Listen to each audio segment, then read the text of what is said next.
Hitman's Bodyguard is pretty much exactly what it looked like in the trailer. The strength of this movie lies with Ryan Reynolds and Samuel L. Jackson. The two of them basically playing themselves, being super snarky and super hateful towards each other, and the banter between them makes pretty much the whole movie. That alone is the good stuff. It's funny, it's really, really funny, and it's very satirical in its approach. And by the end, it is kind of cool to see how they end up, two people that hate each other, end up having to learn to work with each other. That whole thing was the premise of the movie. It's what the movie aimed at, and it's what the movie did really well.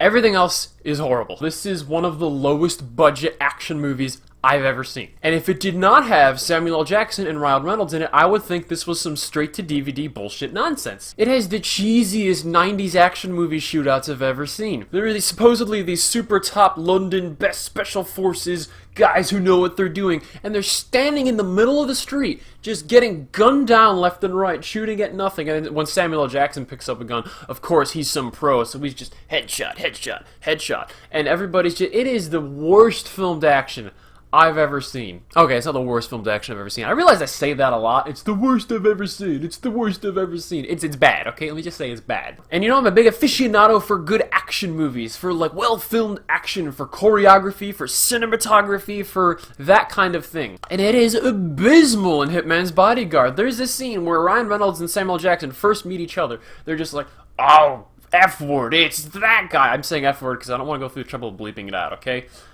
And also, even if I do bleep it out, YouTube might demonetize me, so there you go. F-word. And then they have like a little hand fight scuffle where they're like blocking punches and grabbing guns and like disarming them. And it was so spliced and cut. Every single move was its own cut. And he was like, dude, cut, cut, cut, cut, cut, cut, cut, cut, cut. It was awful. It was terrible. There is a lengthy motorcycle chase sequence, and Ryan Reynolds has a helmet on, like a full face covering, blacked out screen helmet.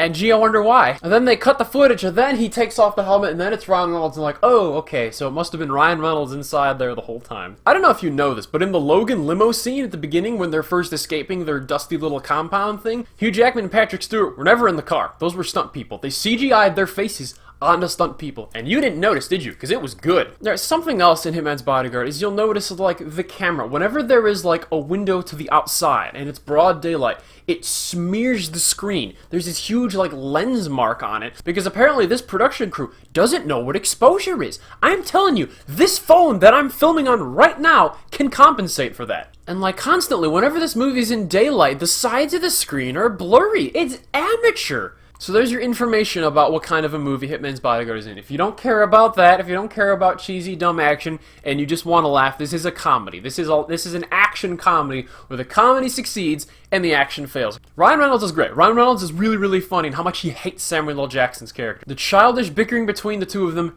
did make the movie for me. And for that alone, I can get it up to a 5 out of 10.